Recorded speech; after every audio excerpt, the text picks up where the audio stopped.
Hello dear students, कैसे हो? आपका मेरे चैनल होम केमिस्ट्री क्लासेस पर स्वागत है। आज बात करने वाले हैं हम लोग जो कि एल्डिहाइड और कीटोन, जिसे हम लोग कार्बोनिल कंपाउंड्स कहते हैं, और इस कार्बोनिल कंपाउंड्स में कम से कम एक अल्फा हाइड्रोजन की वजह से जो कार्बोनिल कंपाउंड है वह अभिक्रियाएं जो कि देता है, और वह इस तरह से एल्डोल कंडेंसेशन और क्रॉस एल्डोल कंडेंसेशन रिएक्शन जो कि देता है। किसकी वजह से यहां पास बात की है? तो यहां पास बात की है अल्फा हाइड्रोजन की वजह से। और किस पर अल्फा हाइड्रोजन की वजह की बात की है? तो उस पर हम लोग बात किए जो कि कार्बोनिल की। तो सबसे पहले जो एल्डोल कंडेंसेशन और क्रॉस एल्डोल कंडेंसेशन रिएक्शन है, उनको पढ़ने से पहले अगर बात कर ले इस तरह से जो कि nature of alpha hydrogen, nature of alpha hydrogen in carbonyls compounds की, तो देखिए अगर नेचर बात कर ले कार्बोनिल कंपाउंड की और उस कार्बोनिल कंपाउंड की जो अल्फा हाइड्रोजन प्रेजेंट होता है उसकी नेचर की बातें करेंगे।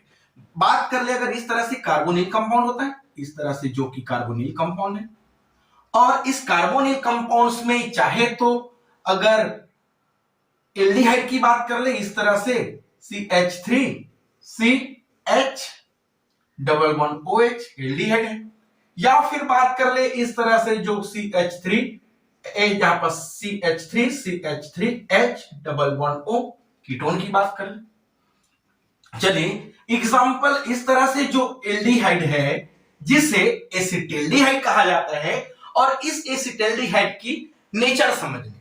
देखिए अगर इसी को यहां पर लिख दिया जाए तो इसको इस तरह से लिखा जा सकता है CH3 C double bond O और H, जो कि यहां पास एसिटिल्डिहाइड है।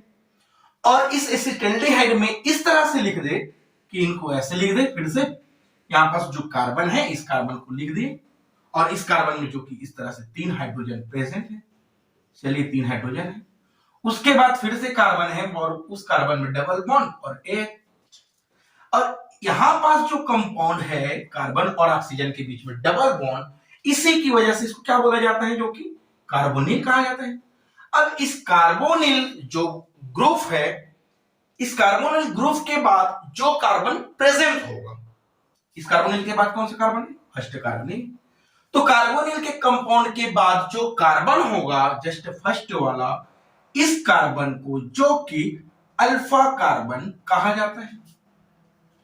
और जिस अल्फा कार्बन पर या फिर जिस कार्बन पर जो हाइड्रोजन होगा उसी के नाम के अकॉर्डिंग होता है। अगर इस अल्फा हाइड्रोजन में फिर से यहां पास अगर हाइड्रोजन की बात कर ले तो इस हाइड्रोजन का नाम जो कि अल्फा हाइड्रोजन होता है। अब हमें पता है जो अल्फा हाइड्रोजन होता है उनकी नेचर क्या होता है? अल्फा हाइड्रोजन का जो नेचर होता है वह जो कि एसिडिक होता है। तो यहां पास जो कि कार्बोनिल कंपाउंड एसिडिक नेचर का होता है। अब देखिए अगर यह जो कार्बोनिल कंपाउंड है अगर यह एसिडिक नेचर हो, एसिडिक नेचर यानी कि अगर इस कंपाउंड का एसिडिक नेचर होने से जो कि हाइड्रोजन प्लस आयन बाहर निकल जाएगा इस तरह से OH के साथ जुड़कर, जिससे H2 बाहर निकल गया, ठीक है, H2 बाहर निकला और बचा क्या यहां पास? इस तरह से जो कार्बन है उस पर एक हाइड्रोजन और यहां पास एक और हाइड्रोजन, एक हाइड्रोजन जो कि बाहर निकला प्लस आयन के रूप में। तो यहां पास इस कार्बन पर माइनस चार्ज हो गया और इस कार्बन पर ऑक्सीजन के साथ डबल बॉन्ड और इस तरह से हाइड्रोजन प्रेजेंट है। अच्छा यहां पास क्या हुआ? कार्बन पर जो कि माइनस चार्ज आ गया, तब कार्बन पर माइनस चार्ज आया, अब माइनस चार्ज आ गया, इसी वजह से इनकी जो स्ट्रक्चर है वह रिजोनेंस देगा, इस तरह से रिजोनेंस स्ट्रक्चर दे देगा। अब रिजोनेंस कैसे देगा? अगर बात कर ले रिजोनेंस में कि जो यहां पास बॉन्ड है वह इस कार्बन कार्बन के बीच में चले गया और यह जो कि ऑक्सीजन इस बॉन्ड को अपनी ओर खींच लिया, क्योंकि जो यहां पास कार्बोनिल कंपाउंड है इस कार्बोनिल कंपाउंड का होता क्या है? प्रॉपर्टीज। इस देख कार्बोनिल कंपाउंड एसिडिक नेचर है और एसिडिक नेचर की वजह जो कि रिजोनेंस देता है, और रिजोनेंस देने से उसकी नेचर एसिडिक हो गया। और रिजोनेंस की वजह की बात कर ले तो इसका जो वजह है, ड्यू टू, इनकी वजह यह है कि जो कार्बोनिल कंपाउंड है वह जो कि इलेक्ट्रॉन विथड्राइंग ग्रुप होता है, इलेक्ट्रॉन को ग्रहण करने वाला ग्रुप होता है, तो माइनस चार्ज इस कार्बन कार्बन बॉन्ड में चले गए और यहां का बॉन्ड जो कि ऑक्सीजन की ओर चले गए। उस कंडीशन में रिजोनेंस दिखाए। अब रिजोनेंस दिखाया तो क्या हुआ, यहां से हाइड्रोजन है, कार्बन है, ऊपर पर फिर से हाइड्रोजन, यहां पास जो सिंगल बॉन्ड था वो डबल बॉन्ड हो गया, और ऑक्सीजन की बॉन्ड, ऑक्सीजन और कार्बन की बॉन्ड ऑक्सीजन की ओर, और इस तरह से कंपाउंड बना दिया। तब इस तरह से जो कंपाउंड हुआ, रिजोनेंस स्ट्रक्चर दिया, तब इसे जो कि इनोलेट कहा जाता है या फिर इनोलेट आयंस कह देते हैं। तो इस तरह से जो नेचर होता है कार्बोनिल का यहां पर पढ़ा जाता है। क्या बोले हम लोग, कार्बोनिल कंपाउंड पर अल्फा हाइड्रोजन होने की वजह से जो अल्फा हाइड्रोजन होता है वह एसिडिक नेचर होता है, क्योंकि उस पर रिजोनेंस पाया जाता है, और रिजोनेंस की वजह है वहां पर जो कार्बोनिल कंपाउंड है वह इलेक्ट्रॉन विथड्राइंग ग्रुप होता है, जिसके वजह से वहां पास इनोलेट आयंस का फॉर्मेशन कर लेता है। बस यही इनोलेट आयंस है जो कि आगे रिएक्शन देगा एल्डोल और क्रॉस एल्डोल कंडेंसेशन रिएक्शन। तो चलिए हम लोग यहां पास इसकी स्क्रीनशॉट ले लेते हैं। चलिए यहां पास बात करते हैं एल्डोल कंडेंसेशन रिएक्शन। जो एल्डोल कंडेंसेशन रिएक्शन होता है वह चाहे तो जो एल्डिहाइड है वह हो या फिर कीटोन हो। जब एल्डिहाइड और कीटोन का जब सेम मॉलिक्यूल्स हो, चाहे वह एल्डिहाइड हो या कीटोन हो जो कि सेम मॉलिक्यूल्स, जो कि डाइल्यूट NaOH या फिर डाइल्यूट जो कि बेरियम हाइड्राइड के साथ क्रिया करेगा, उस कंडीशन पर जो कि एल्डिहाइड होगा वह जो कि बीटा हाइड्रोक्सी एल्डिहाइड बनाएगा, और अगर कीटोन हो तब वह जो कि बीटा हाइड्रोक्सी कीटोन बनाएगा। तब इसके बाद जो बीटा हाइड्रोक्सी एल्डिहाइड या बीटा हाइड्रोक्सी कीटोन होगा उसे जो कि डिहाइड्रेशन करेंगे। अब डिहाइड्रेशन कैसे करेंगे, इसे जो कि हीट करेंगे, और हीट करने से H2O जो कि बाहर निकलेगा। तब उस कंडीशन पर अगर एल्डिहाइड हो तब वह एल्डिहाइड जो कि अल्फा बीटा अनसैचुरेटेड एल्डिहाइड बनाएगा, और अगर कीटोन हो तब उस कंडीशन में जो कीटोन है वह अल्फा बीटा अनसैचुरेटेड जो कि कीटोन का फॉर्मेशन करता है। अगर इनकी रिएक्शन समझे तो इनकी रिएक्शन इस तरह से है।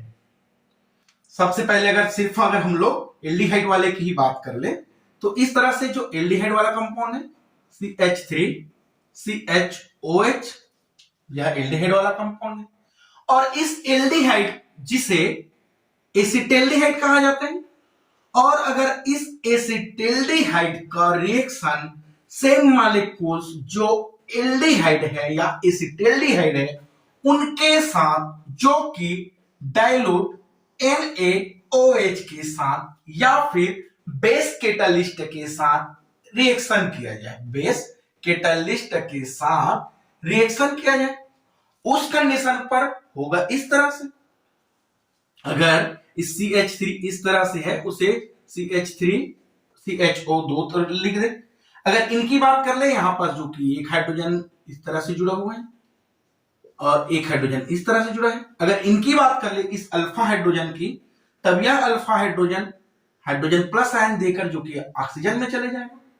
तब क्या होगा, यहां से जो कि प्रोडक्ट है वह CH3, फिर यहां पास C और हाइड्रोजन इसके साथ गया, उस कंडीशन में यहां पास OH, फिर इसके साथ क्या है जो कि हाइड्रोजन तो चले गए ऑक्सीजन के साथ, फिर इसके साथ जो कि अभी भी हाइड्रोजन प्रेजेंट है, फिर यहां पर जो कि CH2 और यहां पर CHO कंपाउंड बना लेते हैं। अगर इनकी बात किया जाए तो देखिए यहां पर यह जो कि फंक्शनल ग्रुप है अल्फा और बीटा पोजीशन पर कंपाउंड बना है बीटा हाइड्रोक्सिल बीटा हाइड्रोक्सिल और यहाँ पास एल्डिहाइड, और इस एल्डिहाइड का नाम अगर आयुपेक के नाम की बात कर ले तो यहाँ पास 1 2 3 4, जिसे 3 हाइड्रोक्सी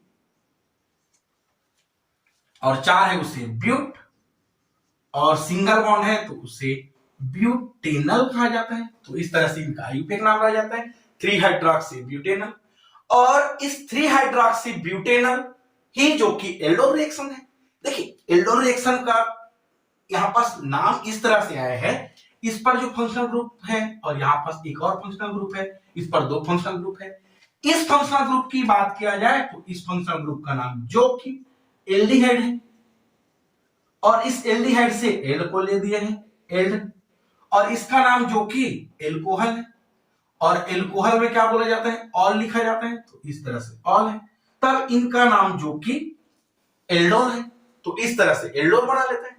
अब होता इस तरह से है कि जो यहां पास एल्डोल है, इस एल्डोल से जो कि हिट करेंगे और हिट करने से H2O जो कि बाहर निकलेगा। अब H2O कहां से बाहर निकलेगा, एक जो कि OH यहां से बाहर निकल जाएगा, और एक जो हाइड्रोजन है वह इस अल्फा हाइड्रोजन से जो कि बाहर निकल जाता है। तब यहां पास क्या प्रोडक्ट देगा, जो कि CH3, फिर यहां पास जो कि CH, OH बाहर निकला, यहां से हाइड्रोजन बाहर निकला, तो यहां पास डबल बॉन्ड आके जुड़ गए, फिर यहां पास जो कि CH और फिर CHO, इस तरह से कंपाउंड देता है। और इस कंपाउंड का नाम देखिए जो कि क्या देने वाला था, अल्फा बीटा अनसैचुरेटेड। अनसैचुरेटेड यानी कि यहां पास जो है वह डबल बॉन्ड है, इन वाला जुड़ने वाला है। तब इनकी नाम की बात कर ले तो यहां पास इनका नाम इस तरह से है 1 2 3 4। 4 को क्या बोला जाता है, ब्यूट, और यहां पर डबल बॉन्ड या ट्रिपल बॉन्ड या सिंगल बॉन्ड की बात करें तो डबल बॉन्ड, ब्यूट 2 इन, और यहां पास जो ई है वह फिर से निकल गया, और इस फंक्शनल ग्रुप की नाम की बात की जाए तो इस तरह से ब्यूट टू इनल जो कि प्रोडक्ट देता है। और इस तरह से यहां पास H2O जो निकला है, इसी H2 का निकलना जो कि कंडेंसेशन कहलाता है। तब इस रिएक्शन को जो कि एल्डोल कंडेंसेशन रिएक्शन कहा जाता है। अच्छा, इस एल्डोल कंडेंसेशन रिएक्शन की अगर मैकेनिज्म की बात कर ले तो इनकी मैकेनिज्म इस तरह से है। देखिए इसमें क्या बोले हम लोग, एसिटाल्डिहाइड है जो कि बेस कैटालिस्ट के उपस्थिति में क्रिया हुआ है। तो देखिए इसकी अगर मैकेनिज्म की बातें करें तो इनकी मैकेनिज्म इस तरह से है कि सबसे पहले जो कि इस तरह से कंपाउंड की बात कर ले जो एसिटाल्डिहाइड है, और एसिटाल्डिहाइड को इस तरह से हम लोग लिखे हैं, इस तरह से हाइड्रोजन हाइड्रोजन हाइड्रोजन कार्बन पर, फिर यहां पास कार्बन में OH और यह जो कि हाइड्रोजन। अब होगा इस तरह से जो यह एसिटाल्डिहाइड है, इस एसिटाल्डिहाइड में जो कि अल्फा हाइड्रोजन प्रेजेंट है, और इस एसिटाल्डिहाइड को जो कि डाइल्यूट NaOH बेस है, इस बेस कैटालिस्ट के साथ रिएक्शन करेंगे, और बेस कैटालिस्ट में होता है इस तरह से OH माइनस आयन देता है। तब उस कंडीशन में यह हाइड्रोजन प्लस आयन इस OH माइनस आयन के साथ चले जाता है। उस कंडीशन पर यहां से कार्बन के साथ इस तरह से हाइड्रोजन रह गया, और उसके बाद हाइड्रोजन प्लस आयन बाहर निकला, तब इस कार्बन पर प्लस चार्ज की जगह यहां पर क्या हुआ, इस हाइड्रोजन प्लस चार्ज बाहर निकला तो इस कार्बन पर माइनस चार्ज आ गया। अब जो फंक्शनल ग्रुप है इस तरह से इसको लिख देंगे, तब इस कार्बन पर माइनस चार्ज आया है, तब यह जो कि कार्बेन आयन बना लिया, कार्बेन आयन बना लिए इस तरह से कार्बेनियंस।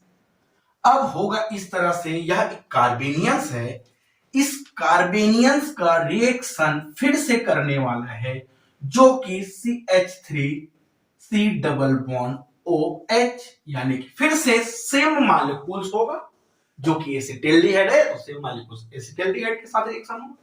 अब इस एसिटाल्डिहाइड में होगा क्या, इस ऑक्सीजन पर माइनस चार्ज होता है, कार्बन पर प्लस चार्ज होता है, तब यह माइनस चार्ज वाला कार्बेनियंस आयन इस कार्बन से रिएक्शन कर लेता है और उसके साथ जाके जुड़ जाता है, तब इस तरह से कंपाउंड बना लेता है जो कि CH3C, और यहां पास जो कि ऑक्सीजन सिंगल बॉन्ड हो गया, और उसके बाद इस कार्बन के साथ एक हाइड्रोजन जुड़ा हुआ है, फिर यहां से जो कि CH2 और उसके साथ जो कि CHO एल्डिहाइड देता है। और इस ऑक्सीजन में अभी भी क्या है, माइनस चार्ज है। और ऑक्सीजन पर जब माइनस चार्ज है तो इसे जो कि इनोलेट कहा जाता है। तो यहां पर जो कि इनोलेट आयंस बना लिया। अब होगा इस तरह से, जो यह इनोलेट बना हुआ है, इस इनोलेट के साथ जो कि हाइड्रोजन प्लस आयन है वह फिर से इनके साथ रिएक्शन कर लेगा, आपस में रिएक्शन किया, तब यह कंपाउंड जो कि यहां पास CH3 फिर यहां पास CH और इस O के साथ हाइड्रोजन लग गया, फिर से CH2 और यहां पास CHO, इस तरह से जो कंपाउंड है वह, इनकी नाम की बात कर ले तो 1 2 3, तो 3 हाइड्रोक्सिल या 3 हाइड्रोक्सी, 4 है उसे ब्यूटेनल, इस तरह से ब्यूटेनल कर देते हैं, 3 हाइड्रोक्सी ब्यूटेनल। अब होगा इस तरह से कि यहां पास जो 3 हाइड्रोक्सिल ब्यूटेनल है इसे अगर हीट कर दिया जाए, अब हीट करने से क्या होगा, यहां पास डिहाइड्रेशन होगा। अब डिहाइड्रेशन होगा तब उस कंडीशन में यहां से H2O जो कि रिमूव हो जाएगा। अब H2O कहां से बाहर निकलेगा, यहां से जो कि OH, और इसके बाद यह अल्फा हाइड्रोजन है, उस अल्फा हाइड्रोजन से एक हाइड्रोजन बाहर निकल जाएगा, तब यहां से जो कि CH3 CH डबल बॉन्ड लग जाएगा, फिर से वहां पास CH और यहां पास CHO, इस तरह से यहां पास प्रोडक्ट देगा।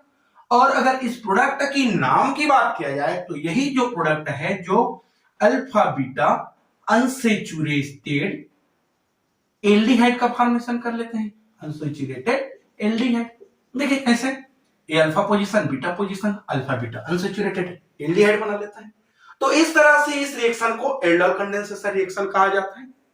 देखिए अगर बात कर ले यहां पास एल्डोल कंडेंसेशन की ट्रिक की बात कर ले तो देखिए ट्रिक में इस तरह से हुआ, इनकी प्रोडक्ट, अगर यहां पास CH3 CHO है, फिर से इनका रिएक्शन CH3 CHO के साथ हुआ है। देखिए सेम मॉलिक्यूल्स का सेम मॉलिक्यूल्स के साथ होगा। और इस पर एक इंपॉर्टेंट बात यह है कि उस पर अल्फा हाइड्रोजन का होना भी जरूरी हो जाता है। अब अल्फा हाइड्रोजन हुआ है, इसकी बात कर ले, यह अल्फा हाइड्रोजन है। हाँ, तब यहां से जो अल्फा हाइड्रोजन है वह इस अल्फा हाइड्रोजन के जाने से माइनस चार्ज लग जाता है, तो यहां से रिएक्शन कर लेगा, तब इस तरह से जो कि प्रोडक्ट देता है। इसके साथ साथ इसकी इंपॉर्टेंस पॉइंट की बात कर ले, इंपॉर्टेंस पॉइंट इस तरह से है, पॉइंट नंबर फर्स्ट, कि एल्डोल कंडेंसेशन जो रिएक्शन होगा वह सेम मॉलिक्यूल्स, चाहे वह एल्डिहाइड हो या फिर कीटोन हो, बस सेम मॉलिक्यूल्स होना चाहिए, तब वह जो कि एल्डोल कंडेंसेशन देगा। सेकेंड नंबर, जो इस पर कैटलिस्ट यूज होने वाला है वह कैटलिस्ट जो कि हमेशा बेस होना चाहिए, तब भी यह एल्डोल कंडेंसेशन देगा। एसिड भी होता है लेकिन एसिड के कंपेयर में जो कि बेस ज्यादा अच्छे से एल्डोल कंडेंसेशन रिएक्शन देता है। थर्ड नंबर स्टेप की बात कर ले, यहां पास जो अल्फा हाइड्रोजन है उसका होना बहुत ही जरूरी हो जाता है। देखिए क्यों जरूरी हो जाता है, अगर इस तरह से फॉर्मेल्डिहाइड है, फॉर्मेल्डिहाइड में क्या अल्फा हाइड्रोजन है, नहीं है, तो इस कंडीशन में यह जो कि एल्डोल कंडेंसेशन रिएक्शन नहीं देगा। बात कर ले इस तरह से, अगर बेंजल्डिहाइड की बात कर ले, अब इस बेंजल्डिहाइड की बात कर ले तो इस बेंजल्डिहाइड में अल्फा हाइड्रोजन है क्या, नहीं है, तब भी यह जो कि एल्डोल कंडेंसेशन रिएक्शन नहीं देगा। इसके अलावा बहुत सारे मॉलिक्यूल्स भी देखा जा सकता है जो एल्डोल कंडेंसेशन रिएक्शन नहीं देता है। चलिए यहां पास नेक्स्ट रिएक्शन की बात कर ले, यहां पास क्रॉस एल्डोल कंडेंसेशन रिएक्शन। चलिए नेक्स्ट रिएक्शन जो कि क्रॉस एल्डोल कंडेंसेशन रिएक्शन की बात कर ले। देखिए क्रॉस कंडेंसेशन रिएक्शन में होगा क्या, चाहे तो यहां पास भी सेम एल्डिहाइड हो या फिर कीटोन हो, और एल्डिहाइड जो कीटोन है उसके मॉलिक्यूल्स दोनों जो कि डिफरेंट डिफरेंट होना चाहिए। अब डिफरेंट एल्डिहाइड हो या डिफरेंट कीटोन हो, दोनों मॉलिक्यूल्स, ये लो दो मॉलिक्यूल्स इसका भी, दो मॉलिक्यूल्स इसका, जब आपस में रिएक्शन कराएगा तब इस तरह से जो रिएक्शन है वह बेस के प्रेजेंट पर होगा, और इस तरह से जो रिएक्शन होगा इसमें क्या होगा, एक एल्डिहाइड दूसरा एल्डिहाइड है और एक दूसरा एल्डिहाइड है, तब दोनों आपस में क्रॉस कर रहे हैं, तब इसे जो कि क्रॉस एल्डोल कंडेंसेशन रिएक्शन कहा जाता है। अगर एग्जाम्पल की बातें कर ले, जो CH3CHO है जिसे एसिटाल्डिहाइड कहा जाता है, और इस एसिटाल्डिहाइड का रिएक्शन इस तरह से CH3CH2 और CHO जो कि प्रोपेनॉल्डिहाइड कहा जाता है। अब इस एसिटाल्डिहाइड और प्रोपेनॉल्डिहाइड का अगर रिएक्शन डाइल्यूट सोडियम हाइड्रोक्साइड के प्रेजेंट पर किया जाए, तब यहां जो कि क्रॉस एल्डोल कंडेंसेशन रिएक्शन देता है। देखो इस तरह से है, अगर दोनों एल्डिहाइड अलग अलग है तो यहां पर रिएक्शन क्या देगा, क्रॉस एल्डोल कंडेंसेशन, क्योंकि आपस में क्रॉस कर ले। लेकिन अगर एसिटाल्डिहाइड ही बस हो या फिर प्रोपेनॉल्डिहाइड हो, अगर एल्डिहाइड का रिएक्शन या एसिटाल्डिहाइड का रिएक्शन एसिटाल्डिहाइड के साथ हो या फिर प्रोपेनॉल्डिहाइड का रिएक्शन प्रोपेनॉल्डिहाइड के साथ हो, तब उस कंडीशन में जो कि एल्डोल कंडेंसेशन देगा। और जब दोनों एल्डिहाइड अलग अलग है और दोनों का आपस में रिएक्शन होगा, तब जो कि क्रॉस कंडेंसेशन रिएक्शन देगा।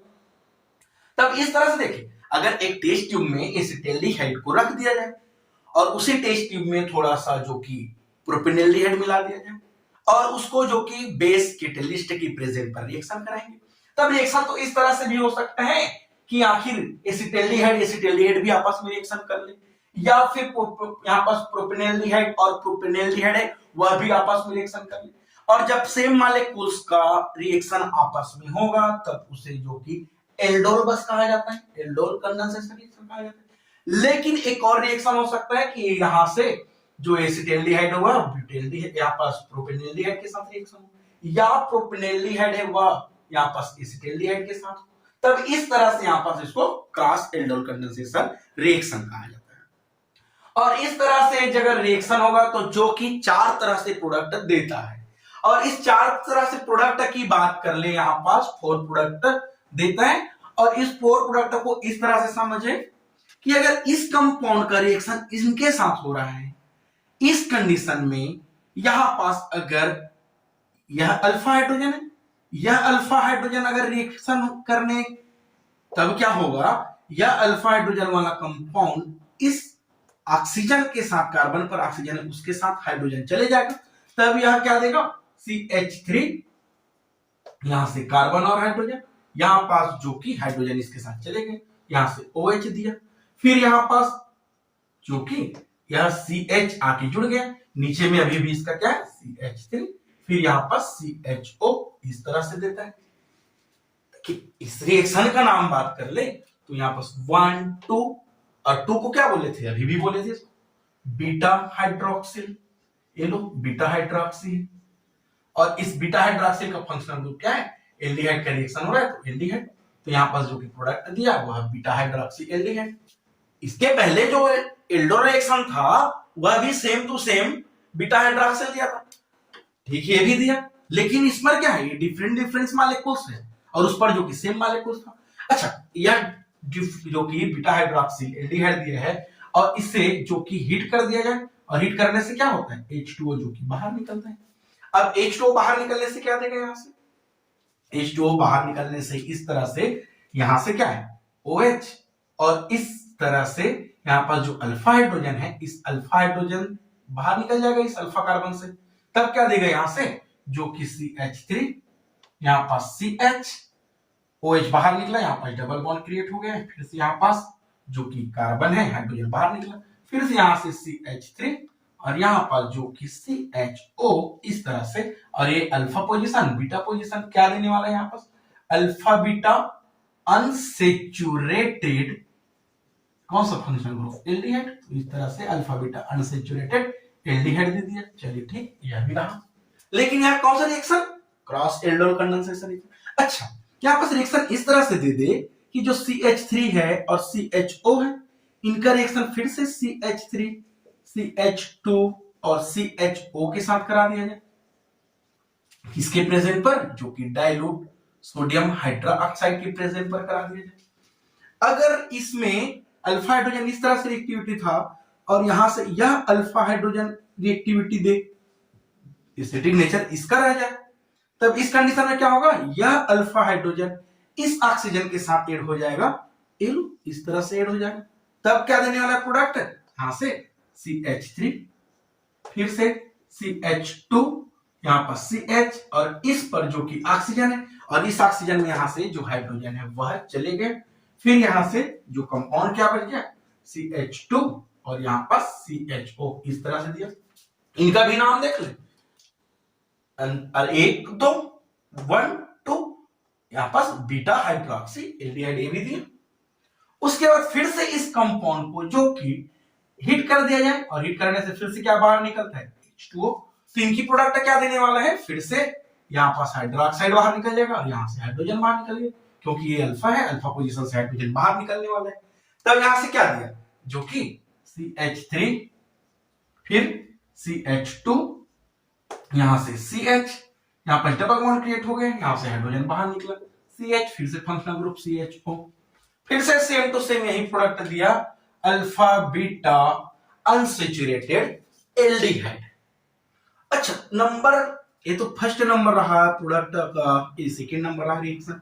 थर्ड नंबर जो रिएक्शन है वह क्या प्रोडक्ट देता है, बाय द वे इस एल्डिहाइड का रिएक्शन सेम एल्डिहाइड के साथ हो जाए, CH3 का रिएक्शन, यहां CH3 OH, CH3 CHO का रिएक्शन, फिर से CH3 जो CHO के साथ हो जाए, तब क्या होगा, अगर इसमें अल्फा हाइड्रोजन इनकी बात कर ले तो यह अल्फा हाइड्रोजन इस ऑक्सीजन की ओर चले जाएगा।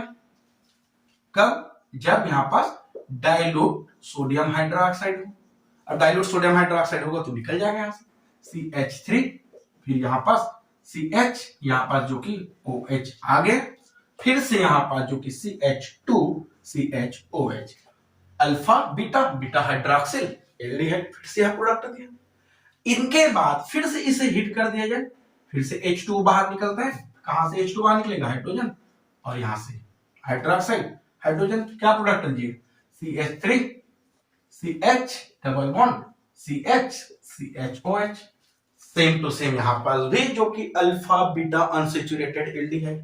अच्छा, चौथा नंबर रिएक्शन की बात कर ले या प्रोडक्ट की बात कर ले, अगर यहां पास जो प्रोपेनॉल्डिहाइड है CH3 CH2, फिर से जो CHO है उनकी रिएक्शन फिर से same molecule CH3 CH2 CHO के साथ करा दी जाए। अगर इसके अल्फा हाइड्रोजन की बात कर ले तो अल्फा हाइड्रोजन के साथ रिएक्शन करेगा, तो इस तरह से लिख देंगे, जो कि किसके साथ, डाइल्यूट NOOH के साथ रिएक्शन करेगा। क्या देंगे यहां पास, जो कि CH3 CH2, फिर CH, यहां पास OH, जो कि यहां से अल्फा हाइड्रोजन कौन सा है, सॉरी अल्फा हाइड्रोजन यहां पास है, यह अल्फा हाइड्रोजन रिएक्शन कर लिया और हाइड्रोजन चले गए। फिर से यहां पास क्या रहा, CH, यहां से CH3, यहां पर CHO, इस तरह से फिर से जो कि प्रोडक्ट दे देता है। अच्छा, ये फाइनल प्रोडक्ट नहीं है अभी भी, फाइनल प्रोडक्ट करने के लिए क्या करेगा, इसे जो कि हिट करेंगे और हिट करने से H2 बाहर निकलेगा। कहां से H2 बाहर निकलेगा, एक यहां से हाइड्रोक्साइड बाहर निकल जाएगा, और सेकेंड कहां से बाहर निकलेगा, हाइड्रोक्साइड, इस तरह से अल्फा पोजीशन के हाइड्रोजन से बाहर निकल जाएगा। तब यह प्रोडक्ट क्या देगा, CH3 CH2 CH, यहां पास double bond C CH3 CHOH, इस तरह से जो कि रिएक्शन देता है। देखिए यह रिएक्शन क्या रहा, अगर मॉलिक्यूल्स डिफरेंट डिफरेंट के साथ हुआ तब यह है जो कि क्रॉस एल्डोल कंडेंसेशन रिएक्शन, क्योंकि यह डिफरेंट डिफरेंट एल्डिहाइड के साथ हुआ है। और इसकी बात कर ले, यह भी डिफरेंट डिफरेंट एल्डिहाइड के साथ हुआ है, तो ये भी कौन सा है, क्रॉस एल्डिहाइड या क्रॉस एल्डोल कंडेंसेशन रिएक्शन। देखिए सेम मॉलिक्यूल्स के साथ हुआ है, ये भी सेम सेम मॉलिक्यूल्स के साथ हुआ है, तब इसे जो कि एल्डोल रिएक्शन या एल्डोल कंडेंसेशन कहा जाता है। तो फिर इस तरह से यहां पर जो कि क्रॉस एल्डोल कंडेंसेशन रिएक्शन और एल्डोल कंडेंसेशन रिएक्शन होता है। देखिए एल्डोल कंडेंसेशन रिएक्शन पर हम लोग एक ही बात देखें, चाहे वह एल्डिहाइड हो या फिर वह एसिटाल्डिहाइड हो, क्या बोले, एल्डिहाइड हो या फिर वह कीटोन हो, या फिर बोल दे उसको कार्बोनिल कंपाउंड हो, और ऐसा कार्बोनिल कंपाउंड जिस पर अल्फा हाइड्रोजन प्रेजेंट हो और वह कार्बोनिल कंपाउंड सेम मॉलिक्यूल्स हो, तब उस कंडीशन में उसे अगर बेस के साथ रिएक्शन करा दिया जाए तब वह जो कि एल्डोल कंडेंसेशन रिएक्शन देता है। लेकिन अगर कार्बोनिल कंपाउंड जो कि डिफरेंट डिफरेंट कंपाउंड के साथ रिएक्शन हो जाए, जिस पर अल्फा हाइड्रोजन ही होना चाहिए, तब उस कंडीशन में उसे जो कि क्रॉस एल्डल कंडेंसेशन रिएक्शन कहते हैं। तो इस तरह से आज के लिए बस इतना ही।